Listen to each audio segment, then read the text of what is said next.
All right, today we're cracking open a book that asks a really radical question. What if the world you think you know is actually an illusion? We are diving deep into Saul Luckman's super challenging, but also incredibly inspirational guide to personal sovereignty. It's all about spotting the hidden control systems in our lives and, this is the important part, how to actually break free. Okay, let's just dive right in. So the book kicks things off with this powerhouse of a quote from Aldous Huxley, and it is the perfect starting point. It just brilliantly captures the whole theme by asking, what if this freedom we think we have is really just an invisible prison? It's a heavy idea, for sure, and it absolutely sets the stage for everything that's coming. So, let's get right into the book's first major concept. And honestly, it's a staggering one. The idea that mainstream society itself, our culture, our institutions, all our social norms, is operating like one giant, all-encompassing cult. The term the author uses for this is the world cult. He basically describes it as this kind of deep cultural hypnosis that subtly guides what we think and what we do. It's that invisible prison we're all born into, a system that's so big, so pervasive, that we almost never think to even question its walls. And this is where it starts to get really interesting.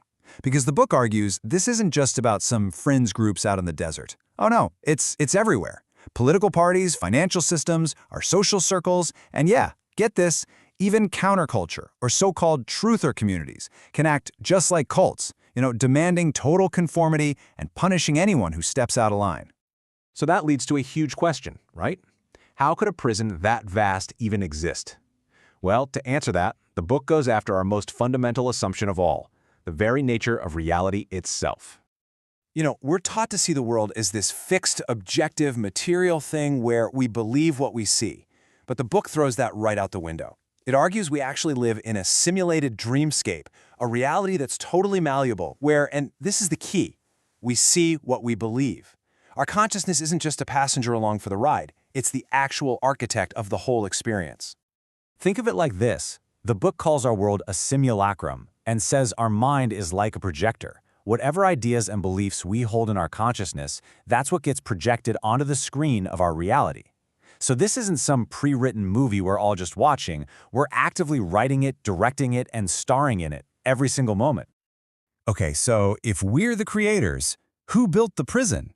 Well, the book introduces a pretty startling antagonist, a non-human, mind-controlling intelligence it calls the Great Parasite.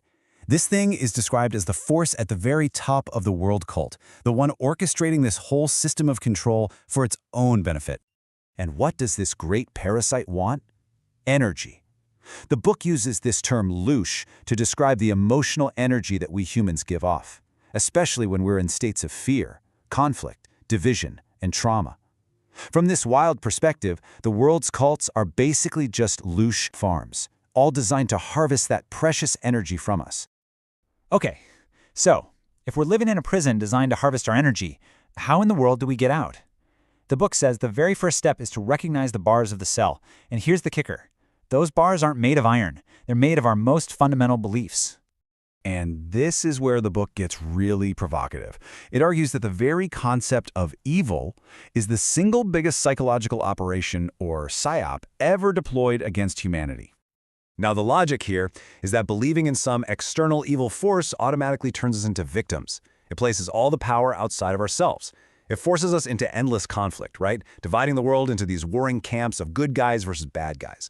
But here's the most radical part. The author claims that our collective belief in evil is the very energy that creates and sustains it in our world.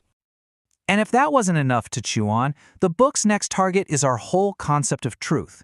It makes the case that this relentless search for a single, objective truth is just another master trap.